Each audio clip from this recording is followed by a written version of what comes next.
नमस्कार दोस्तों। आज की हमारी कहानी है बहू की पढ़ाई। सुहानी बहू, थोड़ा पानी गर्म कर देना, आज फिर दांत में दर्द हो रहा है। सरला देवी अपनी बहू को आवाज़ देकर बोलती है, कितनी बार कहा है आपसे, अब चने चबाने बंद कीजिए, मगर आपको तो समझ ही नहीं आती है। अब इस उम्र में आपको सीधी सादी बकरी की तरह हल्का खाना ही खाना चाहिए, ना कि घोड़े की तरह चने चबाने चाहिए। सुहानी अपना गुस्सा दिखाते हुए बोली, अगर चने नहीं खाऊंगी तो तुझे कैसे नाको चने चबाऊंगी। सरला देवी हंसते हुए बोली। सुहानी के ससुराल में सास ससुर और दो बड़ी ननद थी। सुहानी की दोनों ननद की शादी अच्छे परिवार में हुई थी। सुहानी का पति राजीव एक कॉलेज में पढ़ाता था।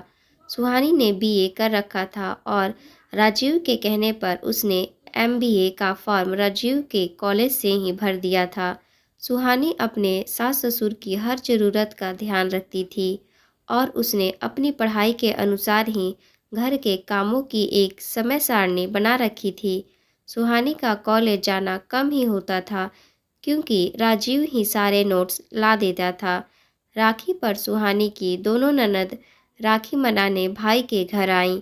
सुहानी ने सारा इंतज़ाम बहुत अच्छे से किया था।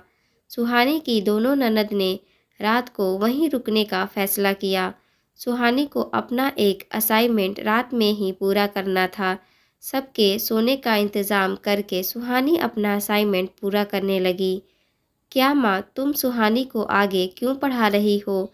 बुढ़ापे में घर के सारे काम करने पड़ेंगे और बच्चों को भी संभालना पड़ेगा। बड़ी ननद ने माँ के प्रति चिंता जाहिर की। अरे तुम 3 भाई बहन हो, 4-4 महीने सबके साथ रहकर वक्त निकल जाएगा और सुहानी के लिए तुम सब भी तो हो। एक शहर में रहकर अपनी भाभी की मदद तो कर ही सकते हो।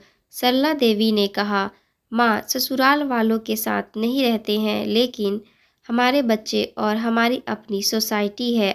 आपको, पापा को और राजीव को समझना चाहिए। बेटे बहू का फर्ज होता है सेवा करने का, बेटी तो पराई होती है ना। सुहानी की ननद ने कहा, सही कहा बेटी, आज तूने मेरी आँख खोल दी। मैं तो अपने सभी बच्चों को समान मानती थी, लेकिन तुमने तो पहले ही साफ मना कर दिया अपने माँ बाप को अपने साथ रहने से। ऐसे में तो बहू पर ही भरोसा किया जा सकता है कि बहू ही बुढ़ापे का सहारा होगी, लेकिन बेटियों को भी अपना फर्ज समझना चाहिए। अगर कुछ कर नहीं सकती तो सास बहू के बीच में आग भी नहीं लगानी चाहिए। सरला देवी ने बेटी को कहा।